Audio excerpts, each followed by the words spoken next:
Pifiliana indray no iarahana amintsika rehetra ny tokantrano any ty fandarana manokana iarahana amin'ny MCTV fandarana manokana hitondra fahasoavana hitondra kitain'Andriamanitra ho antsika rehetra manaraka izao fandarana izao indrindra amin'ity ray volana tsy efarany ny taona 2024 ity dia mino izay fantentononona ho amin'ny isam-pianakaviana dia izy fiantraikany ary anisan'ny irinay moa dia ho fianakaviana amarana ny taona amin'ny fahatsaran'Andriamanitra sy ny voninahitr'Andriamanitra isika rehetra manaraka izao fandarana izao. Mbola hijanona iantsika eo amin'izay fiainam-pianakaviana izay marika toko fahelana ny andininy fa efatra amin'ny telopolo ka hatramin'ny fa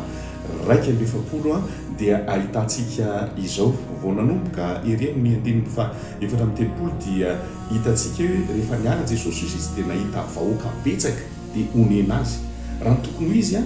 vahoaka betsaka no hita fa rehefa tena nanatony Jesosy dia nahita ny fiainan'ireo vahoaka ireo hoe tahaka ny ondry tsy misy mpià zany hoe eto zany le fahamarona zany tsy mitondra vahaolana le fahamarona tsy mitondra vahaolana zany hoe mety eritreretintsika hoe ny fianakaviana be deaibe zay ao anatin'ny fianakaviana fa fantatsika tsara ny tantaran'ny Davida sy Goliath fa rehefa tena feno lehilahy teny Toasa dia olona ray no sanitsangana ary David zay olona zay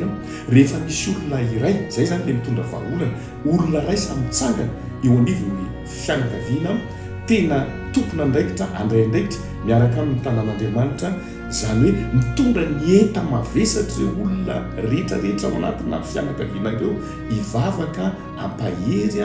tena hoe eo akaikin'ireo fianakaviana ireo fianakaviana eritreretina hoe marobe hitondra vahaolana kanefa ndefa tena natonona le fiainany tsiraray avy dia hita fa tena hoe tahaka ny ondry tsy misy mpià ozy izy ny tenin'Andriamanitra. Ny teny faharoa zay jerentsika dia ao amin'ny andininy fa 5:30 ary rehefa riva ny andro izy dia nanantona azy ny mpianatra ka nanao hoe tany foana ity ka efa ariva ny andro ankehitriny nanantona azy ny mpianatra dia miteny hoe tany foana ity ry havana malala misy an'izay vanim-potoana zay mandeha ohatra hoe mandeha be le fotoana rehefa omen'Andriamanitra andraikitra ianao ka hijoro hivavaka hitondra n'ireo fianakavianao ireo dia ozy izy tsika miaratsiny amin'ny teny vahiny hoe azaratena le occasion omen'Andriamanitra zany hoe ariva ny andro misy fotoana mandeha zany misy fotoana lasa zany fa rehefa tena samy jorontsika mitondra ny izay fiainam-pianakaviana eo anatrehan'Andriamanitra izay dia hiasa'Andriamanitra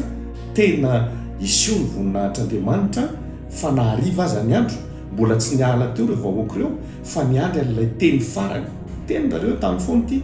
fa mbola nino ny vahoaka hoe mbola hiteny farany Andriamanitra